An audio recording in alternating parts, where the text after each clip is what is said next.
Assalamualaikum warahmatullahi wabarakatuh. Baik, di sini saya akan menjelaskan terkait perencanaan bisnis serta pengembangan ide dan prototyping yang saya buat.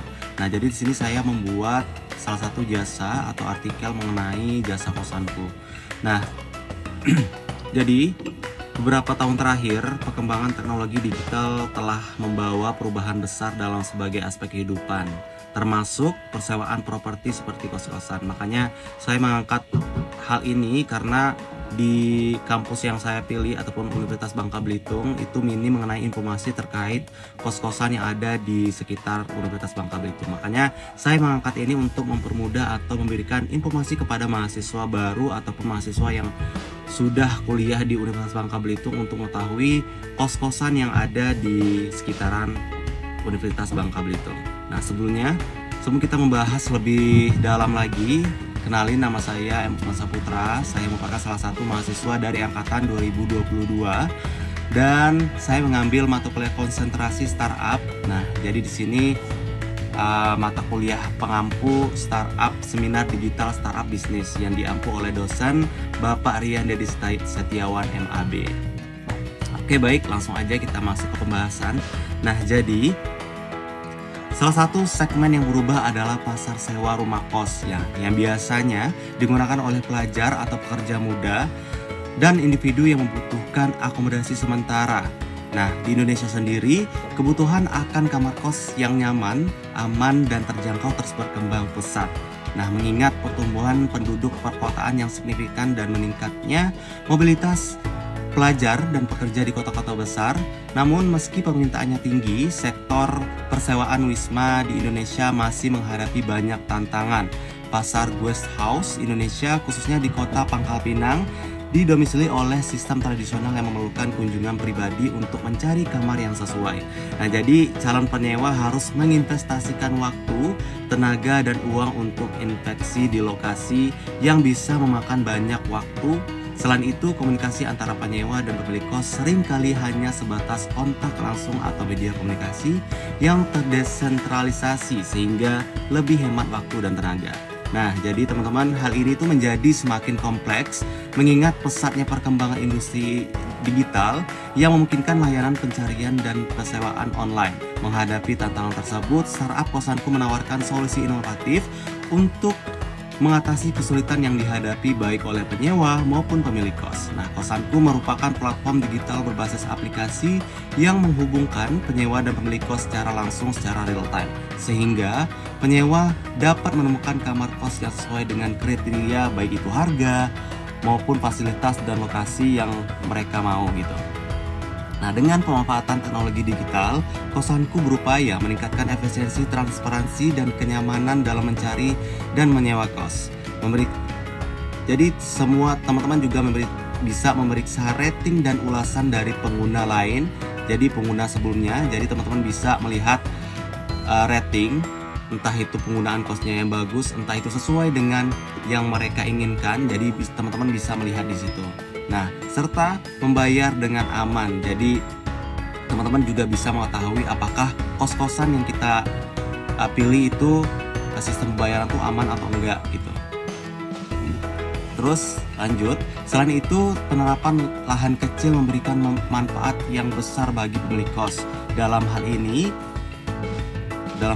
ini, pasar yang semakin kompleks dan dinamis, pengelola kos yang sebelumnya harus melakukan pencatatan secara manual kini dapat memantau status sewa dan pembayaran langsung dari satu platform. Inovasi dalam layanan kosanku juga sejalan dengan fenomena ekonomi digital dan sharing ekonomi. Nah, jadi tujuan saya dengan adanya website kosanku ini, jadi teman-teman tuh terbantu ataupun para owner kosan itu terbantu dengan adanya website ini dan mempermudah mereka untuk menyewakan kos-kosan mereka ke para orang yang mau menyewa kos mereka gitu.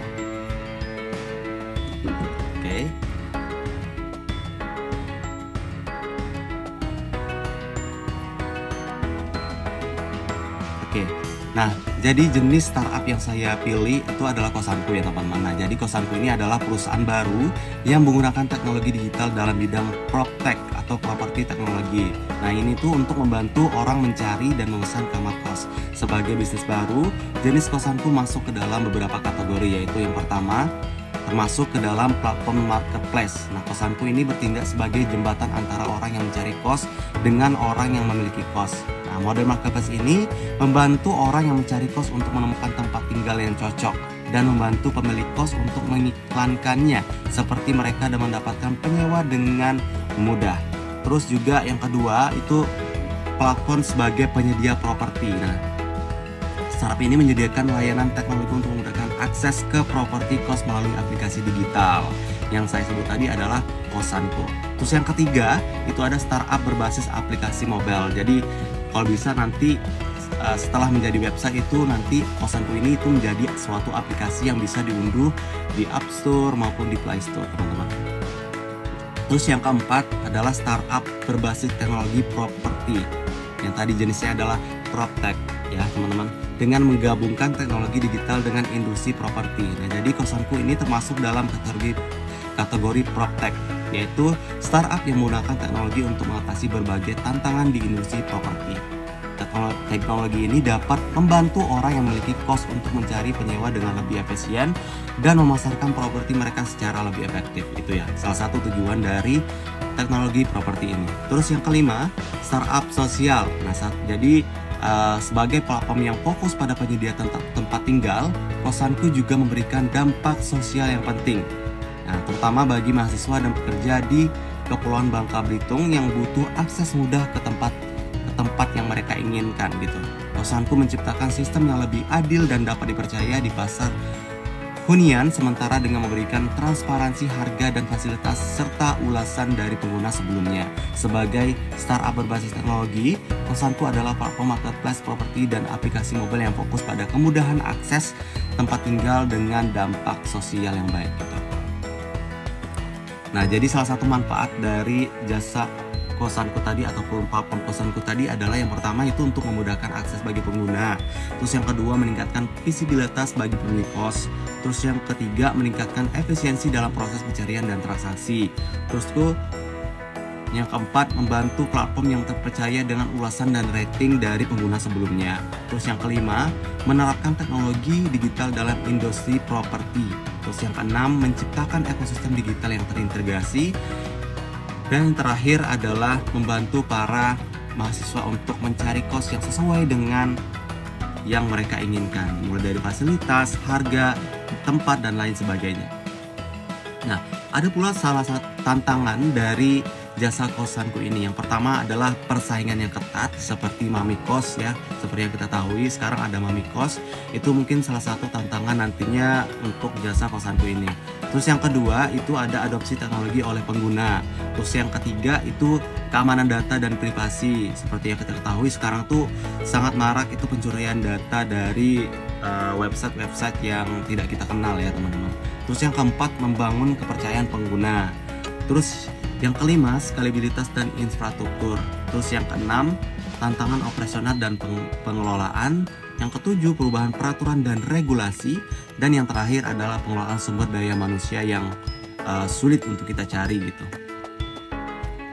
Nah, jadi metode yang saya gunakan dalam proses saya untuk mencari atau meneliti jasa Kosanku ini adalah yang pertama itu saya menggunakan metode kualitatif karena ini unsurnya untuk menghitung semua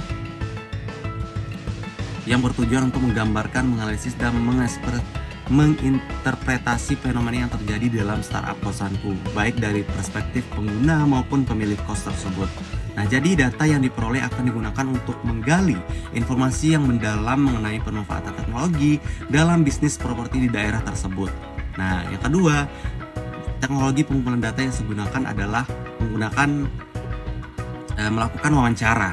Nah, wawancara mendalam kepada penyewa kos maupun pemilik kos yang ingin saya wawancara. Yang kedua, informan. Jadi saya berdiskusi kepada penyewa kos termasuk mahasiswa dan pekerja yang menggunakan aplikasi Kosanku ataupun pemilik kos yang menyewa kamar melalui aplikasi Kosanku ini. Terus yang ketiga, observasi partisipatif. Nah, jadi saya melakukan penelitian untuk mengamati bagaimana sih penggunaan dan pemilik kos berinteraksi dengan aplikasi Kosanku ini, mulai dari pencarian kos hingga proses pemesanan dan pembayaran di aplikasi Kosanku ini. Terus yang keempat, fokus group discussion atau FGD. Nah, jadi FGD ini dilakukan dengan kelompok kecil yang terdiri dari beberapa pengguna dan pemilik kos untuk mendiskusikan pengalaman mereka tentang tantangan yang dihadapi dan bagaimana mereka melihat potensi pengembangan kosanku di masa depan gitu. Terus yang kelima, studi dokumentasi. Nah, jadi saya juga akan melakukan memeriksa dokumen yang terkait dengan pengoperasian kosanku seperti laporan internal dan data pengguna dan materi pemasaran untuk memahami strategi bisnis dan pengelolaan platform kosanku ini. Oke, mungkin itu ya metode penelitian yang saya gunakan gitu. Terus di mana aja saya bakal mengakses aplikasi Kosanku ini? Tentunya itu di Provinsi Kepulauan Bangka Belitung.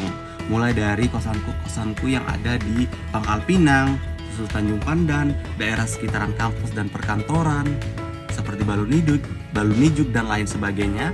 Terus kawasan wisata.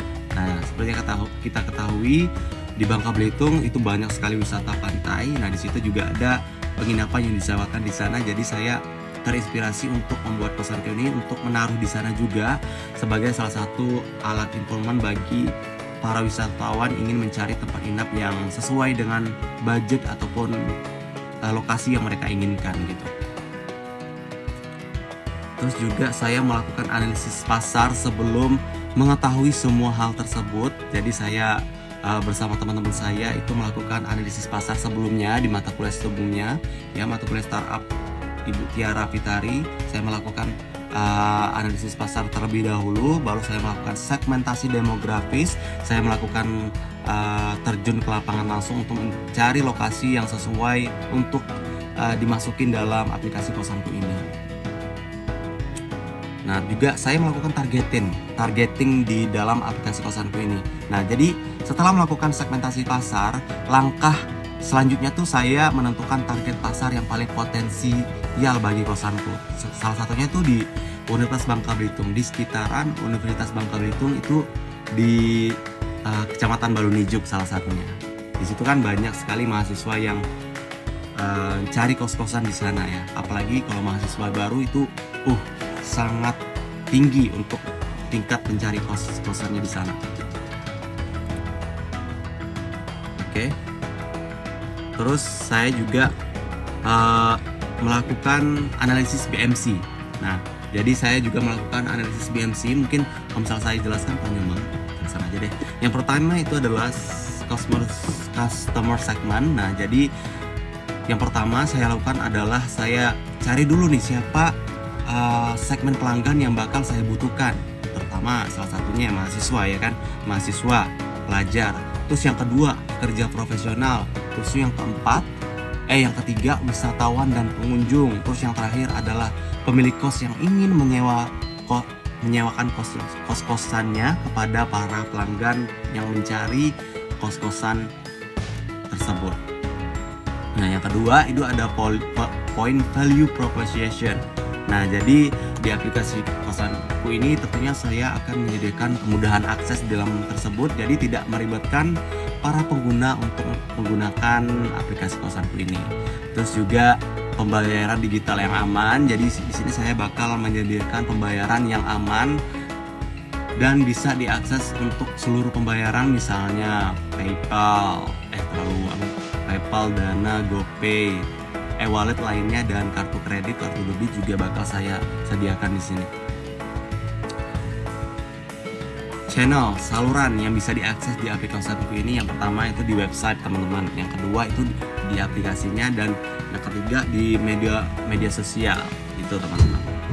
Terus yang keempat, customer relationship, hubungan dengan pelanggan. Nah, yang pertama saya akan melakukan dukungan pelanggan 24 jam ya, 24 jam dalam sehari seterusnya gitu. Jadi saya bakal nyediain chatbot. Jadi kalau misalnya para konsumen mau konsultasi itu bisa menggunakan chatbot gitu. Nah, revenue stream atau sumber pendapatan. Nah, jadi gimana sih sumber pendapatan yang bakal saya dapatkan dari aplikasi Kosanku ini? Jadi yang pertama itu ada biaya komisi dari transaksi sewa kosanku, menggunakan biaya komisi dari setiap transaksi penyewa yang dilakukan melalui platformnya, baik untuk beli kos maupun penyewa. Jadi ini teman-teman, jadi kalau misalnya teman-teman menyewa kos-kosan di salah satu kos-kosan yang ada di aplikasi Kosanku, misalnya harganya per bulannya misalnya 450, jadi di situ bakal dihitung biaya adminnya sebesar 10% misalnya, jadi 45.000 misalnya ya kan. Nah, itu bakal jadi komisi bagi aplikasi Kosanku sendiri, admin Kosanku. Jadi bakal ditarik sendiri melalui aplikasi Kosanku ini. Oke, terus iklan dan pemasaran juga masuk sumber pendapatan dari Kosanku. Jadi biasanya sebelum teman-teman memilih kos itu biasanya ada iklan gitu. Sebelum teman-teman membuka kosan-kosan yang teman-teman ingin ketahui detailnya gitu. Nah, dan juga saya melakukan layanan premium. Jadi layanan premium ini jadi kalian bisa berlangganan di aplikasi Kosanku tanpa ada iklan. Jadi kalian kalau misalnya melihat informasi secara lengkap semuanya itu tinggal berlangganan aja. Nah, itu mungkin salah satu sumber pendapatan yang saya dapatkan di aplikasi Kosanku ini. Oke, terus yang ketujuh kayak aktivitas utama dari Kosanku ini adalah yang pertama tentunya pengelolaan platform digital, jadi pemeliharaan dan pengembangan berkelanjutan dari aplikasi mobile dan website, memastikan kenyamanan bagi penggunanya. Terus yang kedua marketing dan promosi Kosanku. Yang terakhir pengelolaan data dan ulasan. Oke, terus yang kedelapan kayak partnership atau kemitraan utama. Nah, jadi di sini saya bakal memperbanyak mitra ke kos-kosan yang ada di Kepulauan Bangka Belitung tentunya. Nah, jadi kemitraan dengan pemilik kos untuk memastikan tersedianya berbagai kos-kosan yang dapat ditawarkan kepada pengguna platform Kosanku ini. Terus yang kedua, instansi pendidikan dan perusahaan lokal. Nah, jadi berkolaborasi dengan universitas, lembaga pendidikan, dan perusahaan di Bangka Belitung untuk memperkenalkan Kosanku kepada mahasiswa dan pekerja sebagai solusi akomodasi yang praktis kalau mereka mau menggunakan aplikasi Kosanku. Terus yang kesembilan, cost structure, struktur biaya. Ya, struktur biaya yang saya perlukan yang pertama itu adalah biaya pengembangan dan pemeliharaan platform. Terus yang kedua biaya pemasaran dan promosi. Terus yang ketiga biaya operasional dari Kosanku. Terus yang keempat biaya komisi. Ini yang terakhir biaya komisi yang sudah saya jelaskan tadi ya, dari langganan premium, terus tuh biaya iklan dan biaya komisi lainnya. Nah, ini salah satu gambar. Oke. Terus analisis keuangan dari aplikasi Kosanku ini tuh gimana sih? Nah, jadi teman-teman, yang pertama ada biaya variabel. Nah, di sini saya cuman sebagai gambaran lah ke depannya untuk mengetahui biaya variabel yang dihasilkan oleh aplikasi Kosanku ini. Terus biaya tetap. Biaya variabel ya. Itu per bulannya tuh sekitar komisi yang saya dapatkan tuh kalau bisa sebanyak per satu mitra ya teman-teman. Per satu mitra itu sebesar 1,5 juta per bulan. Itu masih komisi dari pemesanan kos ya teman-teman, belum komisi dari iklan kontennya dan langganan premiumnya itu masih belum termasuk tuh ya. Itu masih komisi dari pengambilan komisi dari setiap penyewa kosnya gitu. Terus yang kedua biaya tetap. Nah, jadi biaya tetap adalah biaya yang tidak bergantung pada jumlah transaksi atau aktivitas harian dan tetap harus dibayar setiap bulannya. Jadi penyewa kos ini harus bayar setiap bulannya juga ya.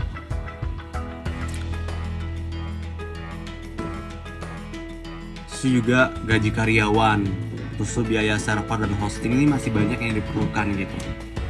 Terus yang ketiga adalah biaya marketing untuk memasarkan aplikasi Kosanku ini. Itu sekitar 10 juta untuk per bulan, tergantung pada anggaran iklan dan jangkauan target yang kita butuhkan gitu.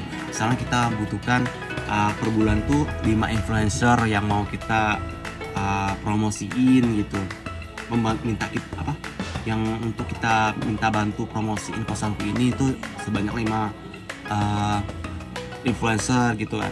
Itu masih tergantung dari target atau jangkauan target yang kita butuhkan gitu.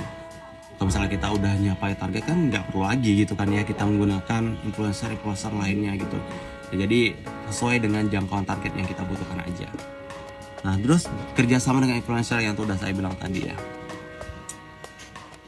Nah jadi itu ya, jadi total pendapatan yang didapatkan per bulannya itu sebesar 60 juta rupiah. Ini masih belum bersih ya teman-teman, ini belum bersih ya, masih kotornya gitu, masih perkiraannya aja itu 58 juta per bulannya gitu. Itu udah termasuk biaya langganan sama biaya iklannya gitu. Nah oke, mungkin itu aja sih penjelasan terkait jasa kosanku yang saya pilih ya untuk perencanaan bisnis serta pengembangan ide dan prototyping yang saya buat di mata kuliah seminar digital startup bisnis yang diampu oleh dosen Bapak Rian Didi Setiawan. Mungkin terima kasih, mungkin itu aja yang bisa saya sampaikan. Mohon maaf kalau ada salah kata. Sekali lagi saya terima kasih banyak pada Bapak Rian sudah memberikan tugas ini ya. Terima kasih banyak karena total dari penjelasan materi ini tuh 20 menit ya. Jadi alhamdulillah itu sudah mencapai 20 menitan lebih ya, dan itu udah masuklah kriteria dari penilaian dari Bapak Rian. Oke, mungkin itu aja ya. Saya akhiri, wassalamualaikum warahmatullahi wabarakatuh. Terima kasih. Bye.